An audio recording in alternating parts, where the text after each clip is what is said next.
So Rock, this song is your guilty pleasure.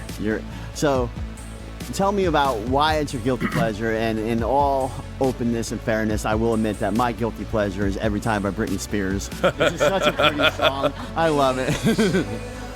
But what about this song makes it your guilty pleasure, and what makes a great guilty pleasure song? So for me, it's I mean, I've loved the M83 since their first album. A really talented individual that, well, he started off as a band, but like the later albums, it was just the one guy, I forget his first name, Gonzalez, something like that. It's just I love the chord progression. It's really like nostalgic and euphoric, and I just like the bombastic nature. It's like it's almost pop music, but it's not, Yeah. And one of my favorite parts of it, which really strikes me, is about 3/4 of the way through the song, there's a key change, and it turns into a totally different track.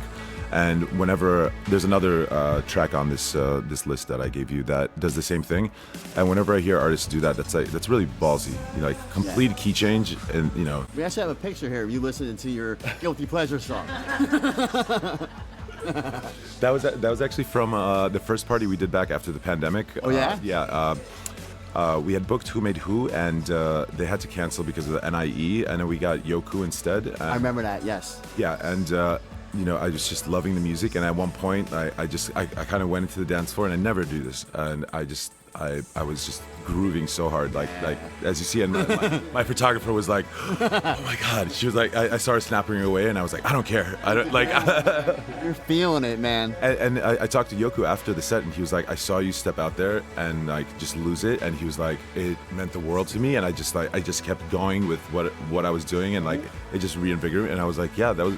I kind of felt like it was the point. Like I wanted to let you know that it was fantastic, Yeah. But it was also like it was this release of like having been cooped up for 14 months or whatever it was, and to be out there and like producing an event, it felt really good.